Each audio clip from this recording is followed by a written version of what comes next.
Hello and welcome to another video. Today we're going to be talking about when is the best time to change your heating system. At Fischer we install our heaters, boilers and water systems all the way throughout the year. But customers often come to us and ask when is the best time of year to change our system.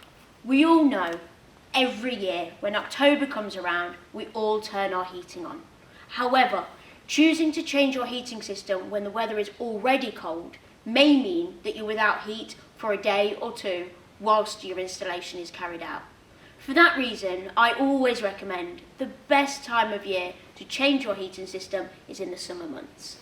The heating season is always our busiest period, so there's often more flexibility to choose an installation date during the summer month. Making a change in the summer usually means that your heating system is already off, so it makes the installation a lot more convenient because you don't need to remember to turn your heaters off before the installation is carried out.